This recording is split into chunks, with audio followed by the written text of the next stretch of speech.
আমাদের সকলকে মনে রাখতে হবে, আমরা এসেছি একা, যেতে হবে একা।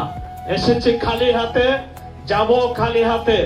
আমাদের এই মহাশ্মশান আমাদের হিন্দুদের জন্য যেমন মহাশ্মশান, আমাদের শেষ ঠিকানা, শেষ আমাদের আশ্রয়স্থল, আমাদের মুসলিম ভাইদের জন্য কবরস্থান। এজন্য আমাদের ধর্মে যখন আমরা ধর্মপথে এগুতে চাই, আমাদেরকে বলা হয় তুমি শ্মশান চিন্তা করো, তুমি মৃত্যু চিন্তা করো, তাহলেই তুমি ধর্মপথে এগিয়ে যেতে পারবে। আর ইসলাম ধর্মের ভাইয়েরা বলে যে যদি তুমি ধর্মপথে তুমি যেতে চাও, তুমি এগিয়ে যেতে চাও, তাহলে কবরস্থানে চিন্তা করো, কবর চিন্তা করো। আমরা দেখেছি ওনারা যখন হজ করতে যান তখন তাদের পোশাকটা কিরকম? পোশাকটা হচ্ছে সাদা কাপড়ের, ওই কাপড়ের কাপড় পরে সেই হজ করতে যেতে হয়। অর্থাৎ মৃত্যু চিন্তা করতে করতে আমাদের সেই ভাইয়েরা হজ করতে যান। এটা আমাদের সনাতন ধর্মের কথা। অজরা মরবত প্রাজ্ঞ বিদ্যা মর্তঞ্চ চিন্তয়ে গৃহীতা ইবকে শেষু মৃত্যু না ধর্মমাচরে। আমাদের সনাতন ধর্মে বলে তুমি যদি বিদ্যা এবং অর্থ উপার্জন করতে চাও, তুমি নিজেকে অজর অমর ভাবো। আর যদি তুমি ধর্ম অর্জন করতে চাও, তাহলে তোমাকে চিন্তা করতে হবে মৃত্যু তোমাকে কেশে ধরে টানছে, মৃত্যু তোমাকে চুলে ধরে টানছে। আমাদের এই মৃত্যু পথযাত্রী আমরা সবাই, জন্ম থেকে আমরা মৃত্যুর দিকে এগিয়ে যাচ্ছি। আমাদের কিন্তু সে কথা স্মরণ থাকে না। সে কথা স্মরণ না থাকলে আমাদের কোনোদিন ধর্মপথে এগিয়ে যাওয়া সম্ভব নয়।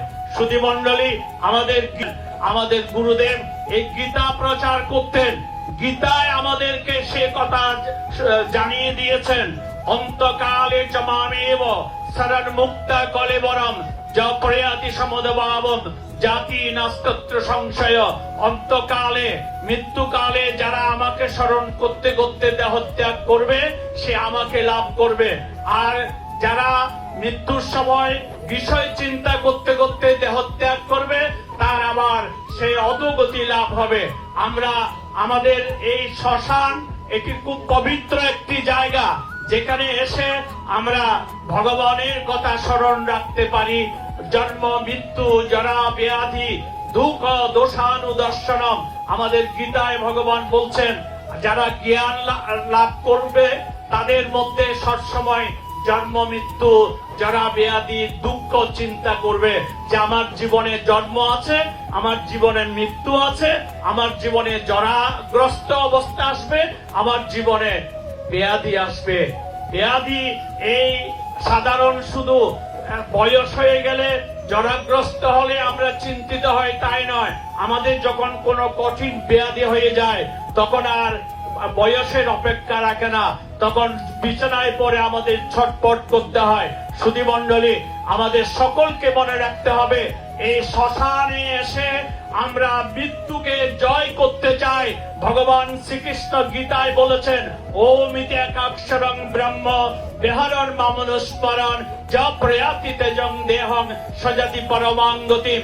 মৃত্যুর সময় যারা ওম এই মহামন্ত্র জপ করতে করতে দেহত্যাগ করবে, সে আমাকে লাভ করবে, তার আর পুনর্জন্ম নেই, সে মৃত্যুকে জয় করতে পারে। তাই আজকে আমি বলবো এই আমরা মহাশ্মশানে এসে আমরা এখানে কেউ ভয় পাবো না।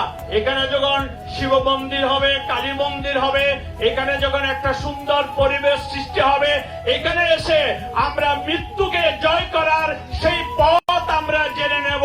আমাদের অন্তিম কালে যেন আমরা ভগবানের নাম স্মরণ রাখতে পারি, তাহলে আমাদের এই শ্মশান মহাশ্মশান প্রতিষ্ঠা সার্থক হয়ে উঠবে। সুধী মণ্ডলী, এই মাতৃমণ্ডলী এবং আমাদের যারা ইসলাম ধর্মের ভাইয়েরা এখানে এসে আপনাদের সাথে একাত্মতা প্রকাশ করেছেন, ওনাদেরকে অশেষ অশেষ ধন্যবাদ জানাই যে আমাদের এই মহাশ্মশান এতদিন ছিল না, একটা মতলব সেই বাজার অনেক পুরানো বাজার, এই মতলব সদর এখানে পৌরসভার সেই নামে পৌর মহাশ্মশান এটি আরো অনেক আগে হওয়া উচিত ছিল। আমি মনে করি এতদিন পরে আমাদের সকলের মধ্যে চেতনা জেগেছে। আমরা সমস্ত হিন্দু সমাজকে আমি বলবো আপনাদের এই চেতনাকে ধরে রাখতে হবে। মহাশ্মশান হচ্ছে আমাদের শেষ আশ্রয়স্থল। আমরা যত 5 তলা 10 তলায় থাকি, কিন্তু আমাদের এই শ্মশানে আসতে হবে একদিন। যা দেবী সর্বভূতেষু ক্ষুধা রূপেণ সংস্থিতা নমস্তস্যৈ নমস্তস্যৈ নমস্তস্যৈ নমো নমঃ।